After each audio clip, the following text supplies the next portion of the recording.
Hi everyone, hope you had a great footy day today and lots of activities. I've got my Bombers in the background there. They're not going too well this season, but anyway, that's okay. I just wanted to catch up with everyone before the end of term 3, just with a little bit of news about term 4 and just to give people some information. And I just thought I might give a video report this time rather than a big long email. It's been a really tough term. I know for all families it's been really difficult, and for teachers as well, particularly those who've got kids of their own and have been trying to do teaching as well as remote learning. And I know lots of you have been doing that at home and appreciate how difficult that has been. But I just wanted to thank everyone for their efforts this term. It's been an amazing effort across the whole community, really, to keep our kids engaged in learning and keep that going along, and keep your households going and keep your spirits up. I know a lot of us were really disappointed at the end of the Premier's speech the other day when he mentioned that schools wouldn't be going back to face-to-face learning immediately as we thought they might be. So for everyone, there'll be a week of remote learning next term before our Prep to 2s return to school. So we're looking forward to having our Prep to 2s back to face-to-face teaching for a week or two. At this stage, we don't have a date for our 3s to 6s, but hopefully in pretty quick time we can get our 3s to 6s back to face-to-face teaching as well and get back to some sort of normality.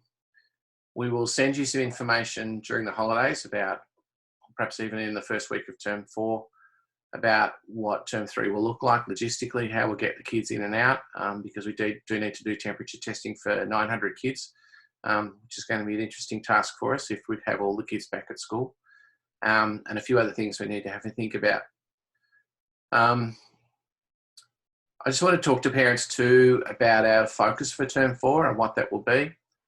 Obviously, the learning has not been exactly as we would have liked it this year, and we understand that there are some things that the kids would have missed out on in terms of their learning for 2020.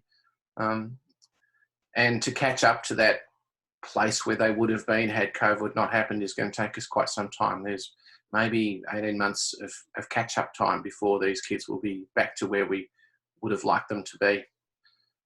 But we will get them back and they will make up the time, but we're not going to rush it next term. Next term will be very much about re-engaging kids back in their learning, rebuilding relationships in classrooms and with friendships and with their teachers and so on, so that our focus is on setting them up for success in 2021. As well as some learning, they've obviously missed out a lot of really good social and wellbeing experiences in not being at school. Missed out on friendships, they missed out on connections with their teachers, they missed out on great activities, and just that lovely environment of being with a group of people in a classroom on a day-to-day basis. And so we hope that that will be a strong part of what we do in term 4, to help those kids connect with each other and connect with their teacher and connect with learning again. From the Department of Education, we have a lot of guidance around what our focus should be, and certainly the most important and prime responsibility for us is to ensure the well-being of our students and to support them in what will be probably quite a difficult transition back into school, back into face-to-face learning, given they've been out of face-to-face learning for so long. Our preps, for example, have had very few weeks of school altogether. I think they had 7 weeks in term 1, a few weeks in term 2, and that's been all. And that's been difficult for them and not the best start to their schooling. So we'll be making sure that we welcome those preps back in the best way we possibly can to re-engage them in the school environment and in the school routines and switch them back onto learning and curiosity again. I know some parents are thinking about reporting and what that might look like. Once again, we have some guidance from the Department of Education about reporting and what that will look like. At the moment, it seems like you'll be getting progression points for literacy and numeracy, which I know you see as really key learning for the kids. And so that will certainly be happening in those, and we'll certainly be doing the best we can to report on progress in other areas of the curriculum, and particularly around how they've engaged in remote learning and how they've been supported in that learning. But essentially, the report will be a really pared down version of what you might normally have received.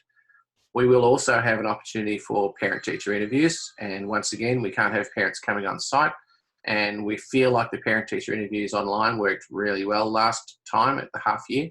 And so we'll be doing those. And I think that will be a much more important indicator for you to find out how your children have progressed by talking directly with the teacher in a parent-teacher interview online. I know some of you will have preps who are starting next year, and some people who won't be listening to this broadcast will have preps it'll be their first child starting prep, and so that's a really difficult time for them. The activities that we would have liked to have done with our new preps for next year just won't be able to be done. We're hopeful by the end of the year we may be able to do something in terms of getting them into the school environment and getting them comfortable. And if we can't do it now, well, maybe we can do it in January, maybe towards the end of January, just before school starts or during the first week of school.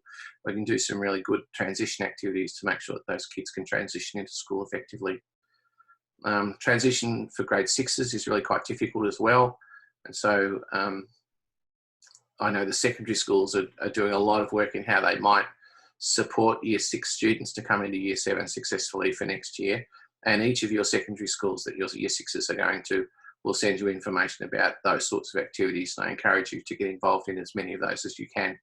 It's a difficult enough transition into secondary school as it is without having to place COVID restrictions on top of all of that. And while I'm talking about transition, obviously graduation is certainly on the minds of our grade 6s as well. It's so disappointing that they won't be able to celebrate what an amazing part of their life grade 6 graduation is, that they won't be able to gather with all of their friends and families and share that experience with them.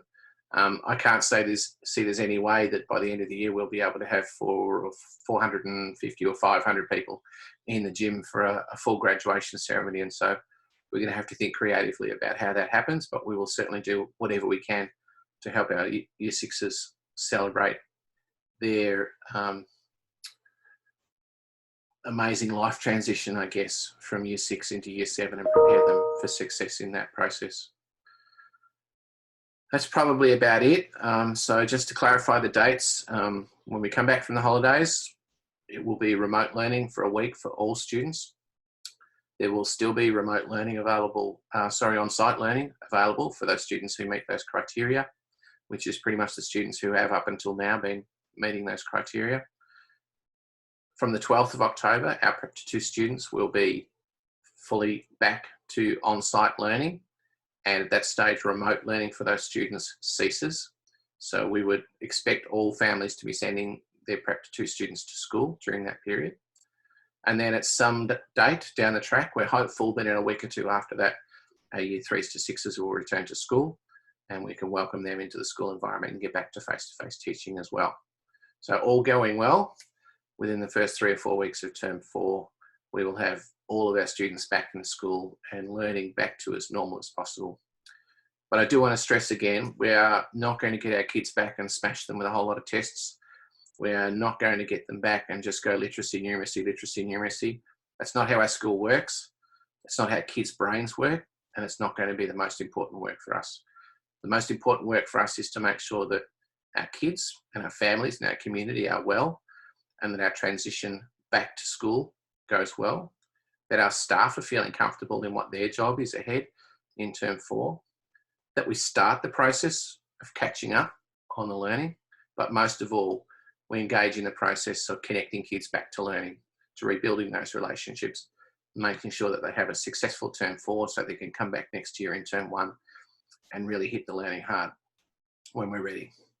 Anyway, I hope that gives you a little bit of a frame up for what term 4 will look like. I hope you have a great holiday. Please take the time to look after yourselves, reconnect as a family without having to worry about remote learning, without having to worry about Google Classroom and Seesaw and all those other things. But have a great holiday, have a great break, look after yourselves, and we'll see you all again in term 4. Thanks, everybody. See you later. Bye.